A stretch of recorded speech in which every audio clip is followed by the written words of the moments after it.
তাসলিমা নাসরিনের কথা বললে, আমি নিজে মারাত্মক ফ্যান ওনার। তো ওনার ইন্টারভিউটা নিয়ে একটু কিছু বলো, কবে নিয়েছিলে?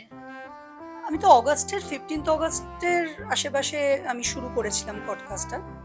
অনেকদিন ধরে চেষ্টা করছিলাম। তারপরে আমার ঠিক এক্স্যাক্টলি মনে পড়ছে তুমি না। কি ওই ওনাকে অক্টোবর জুমেতে নিলে? নভেম্বর। হ্যাঁ, জুমে নিয়েছি। জুমে। হ্যাঁ। জুমে নিয়েছি। ওই তো বললাম যে হয়তো গিয়ে নিলে আরো ভালো ছিল। কিন্তু আমার ক্ষমতা মতো আমি মানে অনলাইনেই নিয়েছি। নেওয়া হচ্ছে যে হ্যাঁ, মানে তাসলিমা নাসরিন একটা একটা অন্য একটা মানে যেখান থেকে কথাটা শুরু করেছিলাম এখান থেকে যে আমি যখন তারাতে ছিলাম না, সেই দিন সেই সময়ে তখন বুদ্ধদেব ভট্টাচার্য মুখ্যমন্ত্রী এবং হুম। ওনাকে কলকাতা থেকে একদম নিয়ে চলে যাওয়া হলো এবং সেদিন সারা কলকাতায় আগুন জ্বলেছিল আচ্ছা। এবং আমি সারাদিন অনলাইনে ছিলাম। মানে স্টুডিওয়ে বসেছিলাম। আমার মডারেট করতে হচ্ছিল এবং আমার মনে আছে আমি টিপু সুলতান মসজিদের ইমাম থেকে শুরু করে সমস্ত মাইনরিটি মুসলিম আহ, যারা নেতা ধর্মীয় নেতা তাদেরকে আমি ইন্টারভিউ করছিলাম ইত্যাদি ইত্যাদি।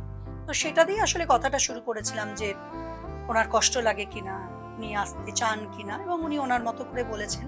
কিন্তু যেটা নিয়ে সত্যি অনেকটা কথা হয়েছে এবং যে যে কথাটা আমি মনে করেছি হওয়াটা খুব জরুরি, সেটা হচ্ছে ধর্মান্ধতা, বাংলাদেশের পরিস্থিতি, ধর্মান্ধতা, যে কোনো জায়গার ধর্মান্ধতা, এবং ধর্মীয় স্বাধীনতা ইত্যাদি, এবং ধর্ম এবং পলিটিক্স এই যে জায়গাটা, যেটা নিয়ে খুব মানে এখনো যদি আমি রিসেন্টলি একটা কাজ করে এলাম, দেখলাম ভীষণ পোলারাইজড ভোটার সবাই।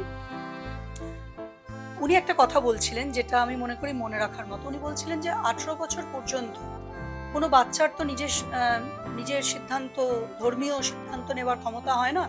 তা 18 বছর পর্যন্ত তার কোনো ধর্ম হতেই পারে না।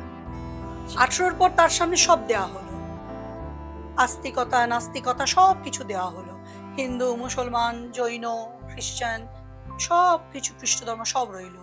এবার তার যদি মনে হয় আমি কিছু মানবো না, মানলো না, যদি মনে হয় এটা ভালো তাহলে ওটা হবে, যদি না ওটা। এবং তো উনি তো তীব্র মুসলিম, যে কঠোর যে মুসলিম বা ইভেন ইসলামেরও তিনি অত্যন্ত তিনি বিরোধিতা করেন।